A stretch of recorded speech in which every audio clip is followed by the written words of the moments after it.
It so happened that I have been working on this tanker since the day it was accepted and will most likely work until it is sold, which should happen at the end of this voyage.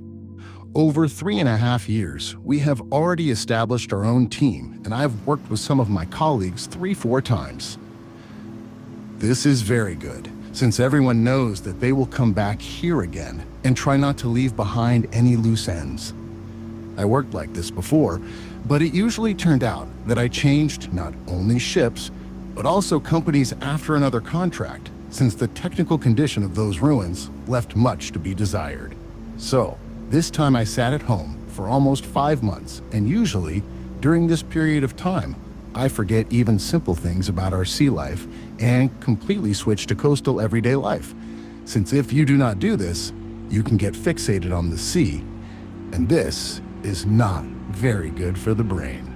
Therefore, I did not monitor the movements of our vessel, which can be easily done, for example, in the marine traffic or ship info application. The tanker was once again sailing with oil from Europe to the USA and was supposed to dock in Corpus Christi, Texas on August 15th. So I was set for this date of arrival in the States. But somehow they were miraculously delayed at anchor for 10 days, and I flew out a little later. As always before departure, a PCR test, which is valid for 72 hours, and now with a new variety called, it has been shortened in the States to 1 day. I have a C1D visa for seamen until I am 60 years old, so I have 7 years in reserve. I flew via Paris to Houston, and there I had to sit in a holding tank for a couple of hours, where I was asked several questions about the position in which I was flying on the ship and its name. Then I got my suitcase and already on local airlines to Corpus Christi, where I have been many times and even visited different places. What I like is that upon arrival, I was met by an agent and taken to the Inn Hotel, the service and condition of which left much to be desired. But it was still joyful, because after the flight you can rest, especially since the time zones have shifted by 8 hours. A couple of hours later, the third mechanic Vitali drove up, with whom we met for the third time, and we slept for a couple of days in the hotel and went to eat, where we met another Filipino friend. Then it was a pity to waste time while the tanker was still at anchor, and we decided to ride around the old places. I charged the internet and also linked the card to Uber, and we went towards the aircraft carrier L to sit in a cafe. The next morning, we decided to go out to Best Buy again, where I bought a DJI Mavic Mini Copter, and its size really pleased me. After some time, an agent came for us, and we saw another person sitting in the hotel waiting for something. From the outside, he might have seemed like a local, but it turned out that he was my fellow countryman from Kyiv and came to train us and help with the BP vetting check. At first, I was upset that everything was done so quickly, but then I thought that it would be better to do everything at the beginning of the contract. The tanker moored for unloading, then we had to leave the port, train and come back for the second unloading with an inspection. I accepted the cases in the morning for 4 hours, and what was there to accept them if the senior engineer and I were only 2 people here, and I created most of the paperwork myself from the very beginning. All that was left was to improve them and continue to do it further. We waved goodbye to those leaving, unloaded half of the tanker, and left the port. In the evenings, I was tempted to leave the cabin and launch this creature into the sky, which I thought would only take off from the hand since there was only iron around. But in reality, everything turned out to be simpler, and he could fly into the air right from the deck. I looked at us from above, and this sight captivated me, since for 3 years I walked only in ant mode in 2-dimensional space. At first I flew from afar, but later I lost my fear and began to approach closer. Some time passed at anchor. We remembered running on alarms and training the rank and file. Then we went to the next unloading, where an inspector of Pakistani nationality was waiting for us, but quite experienced in inspections. It was in the evening, and he decided to split his schedule into 2 days, which was not really part of our plans. As a result, the next day he wrote 3 minor comments, and I followed my long-standing tradition of walking with him from beginning to end, including the deck with the bridge too. At that moment, when we were at the top, I saw 6 military men who were walking to our ship with a suitcase. I thought it was another test or exercise, but it turned out that the Filipinos decided to get the Moderna vaccine. They really like it when a company pays, and this was their first shot.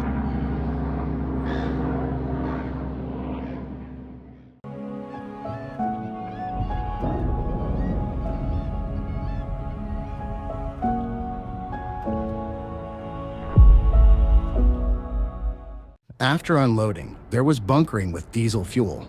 And since we constantly work in ecologically clean zones, it will happen very often during this contract. Naturally, it is economically unprofitable to drive a tanker across the ocean in ballast, and therefore the next port of unloading appeared, Rotterdam. But first, it was necessary to load oil from Texas here. In June 2021, our superintendent from Scotland retired, and we had been ownerless for 2 months, since no one new was appointed. On the one hand, this is good, but on the other, if there is an emergency, no one will help you. And there were 3 such situations in a short period of time. The first during the next preparation of the emergency diesel generator. It stopped starting. It turned out that 1 battery shorted out. But it's good that we had 2 in stock, though a different modification, and 1 was enough for it to start again in automatic mode. The other is the ballast water treatment system, which we have been struggling with for 3 years. And I think we are not the only ones. The power supply unit that supplies electricity to 24 cooling fans for computer boards burned out. I very quickly placed an order and called the temporarily appointed superintendent. I thought everything would go quickly, since in the first case the US Coast Guard could arrest you for this, and in the second case, the Environmental Protection Agency, they promised to quickly fulfill everything on the phone. But we only received the batteries with great difficulty in Rotterdam after 20 days of passage. In the meantime, we had 1 spare battery. It was a little out of size. Finally, we finished all the work, loaded up, and in September 2021 set off across the Atlantic straight to the land of tulips. A big job awaited us, which also needed to be done at the beginning of the contract, namely overhauling auxiliary engine #2, which runs 12,000 hours in 3.5 years. The first engine was made by another crew, and we took a couple of days off and decided to start on Monday. The third engineer was experienced, and our 2 oilers, fitter and wiper, had already taken part in this process before, so everything went as expected in 1 week. True, there was a hitch, because during the process the temperatures on the 5th cylinder of the main engine climbed, and we had to urgently stop and change 3 fuel injection valves, and this is a lost 2-3 hours of work. After that, we again poured water and oil into the diesel generator, tested it, ordered spare parts for the third engine, and wrote reports to the office. But from there was silence, as if it was not their ship at all. I do not like to cross the ocean because the clocks need to be moved forward an hour almost every other day. And as a result, in the evening, you cannot fall asleep. And in the morning you wake up and Zombieland begins. Everyone walks with red eyes like half-asleep flies. After crossing the Atlantic, where, by the way, the weather was favorable, we reached Rotterdam, and at the time of arrival, I had already been on board for exactly 1 month. As soon as I come on board, we quickly move to the port and do not stand at anchor at all, and I am used to it. So it happened this time. In the morning, a pilot, then unloading, delivery of supplies, products, bunkering, and crew change. Rotterdam is a huge port, and I called here in the past on a VLCC with a draft of 20 meters, and before our eyes in the distance sail mega container ships Evergreen. While we were sorting out the supplies, it turned out that we lost 1 pallet, although according to the papers it was there, and this will come back to haunt us in the future. But for now there is running around, and everything is at a fast pace. The main thing is not to forget to send anything to the shore. The first thing I was waiting for in the supplies was batteries for the emergency diesel generator. They were brought. But the power supply for the ballast water treatment system was missing, and we had to take seawater in addition to the installation, since there was no way out. At that moment, a superintendent from Riga was appointed, who already had 4 tankers under his command, and correspondence and phone calls began, since there were a lot of problems mainly with supplies. They started with the ballast water treatment system, saying that you are mechanics and you need to do something before the spare part is delivered. In the end, we installed a fan to cool the boards. The cold weather also helped, and we monitored the temperature regime. In the process, it turned off due to overheating a couple of times. We accidentally dropped anchor, and at that moment began to chlorinate the ballast from the tank to the tank that we had already taken in Rotterdam. This process took about 1.5 days. He really connected local agents, and the power supply was found somewhere, and it seemed like a boat for 4,000 euros was about to deliver it.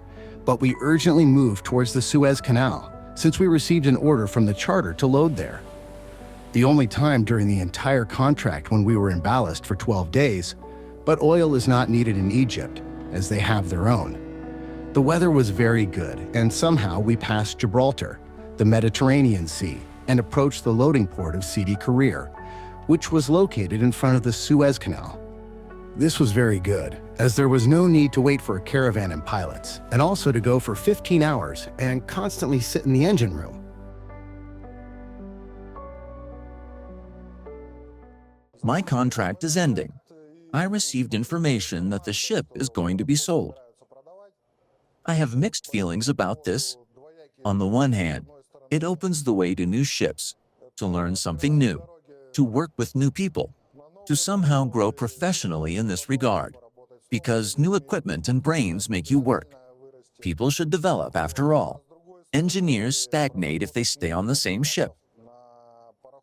Although, on the other hand, after working several contracts on a ship, and especially when you are lucky with the crew, friends appear with whom it is hard to part. These friends are scattered across different cities, sometimes in different countries, and because of this it is quite sad.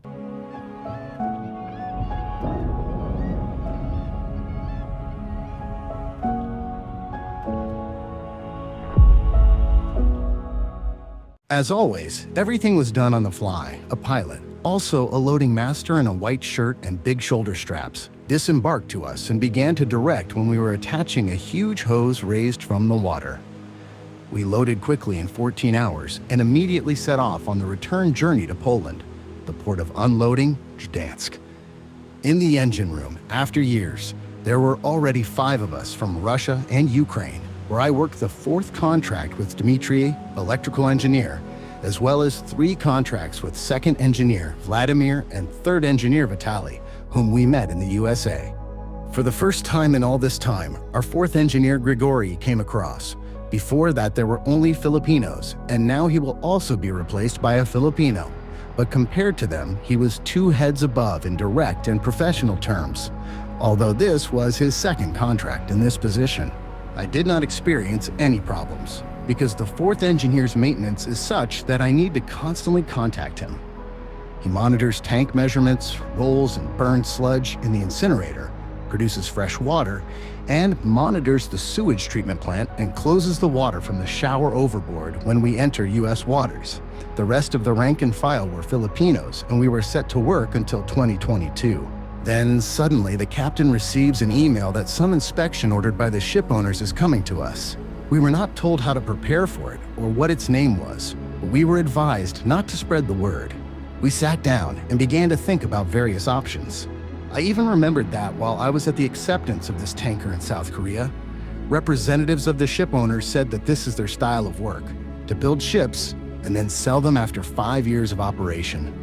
After we got online, the company's history itself testified to this. Once they sold 23 tankers, then they began to build large VLCC tankers in the amount of 4 pieces and found a buyer for $500 million on the slipways. They and our 4 vessels were bought from the Norwegian company Tiki. But the truth is that at the moment they have built 2 Suezmaxes tankers that passed through the Suez Canal in China and laid down 4 more in 2022 and 2023. As we approached Europe, information began to arrive that these were indeed buyers. They would come to the ship in Gdansk, and we had to show them everything and tell them what they would ask about, but not give them anything instructions and other information. Naturally, after this, all we had to talk about was what to do next, since the company said that the sale would be quick.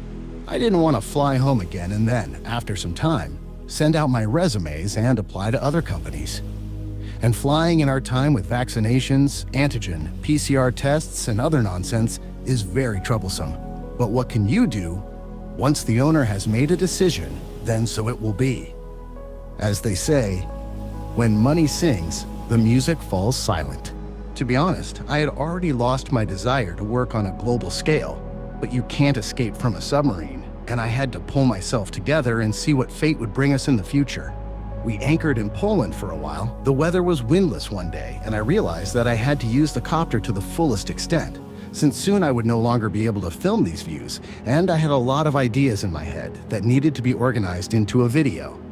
I lost my fear and started flying very close to the superstructure and masts, although it didn't have any collision sensors, but I still decided to fly up to my cabin. That's where it found its final resting place. Well, at least it didn't fall overboard, and I managed to shoot 50 GB of excellent footage. And anchorage is a great time to do work that can't be done while the ship is moving. We washed the boiler from soot and replaced all the fuel injection valves on the main engine. Although they are designed for 16,000 hours of operation, and after 8,000 hours, they only need to be taken out, disassembled, washed, and pressurized. But in practice, it turned out that at least one spring was broken on each cylinder, and the condition of the sprayers was not very good. Therefore, they replaced everything with new ones, so as not to urgently stop in the middle of the ocean and do the same work. In the process, 12 pieces were prepared for replacement, and spare parts were ordered for the rest. We went to the port for unloading and began to prepare boilers and cargo oil pump turbines. Finally, the long-awaited buyers from Croatia arrived. Together with an electrical engineer, we walked them around the deck and engine room for about 4 hours, and I asked along the way when I should pack my suitcase. They replied that they would buy quickly since they offered a very good amount, and all this would last no longer than a month. As far as I remember, this tanker cost $38 million in South Korea. Of course, they liked the condition of our vessel, and in the evening we said goodbye, and soon, having received a new task for loading and bunkering, we set off towards Denmark.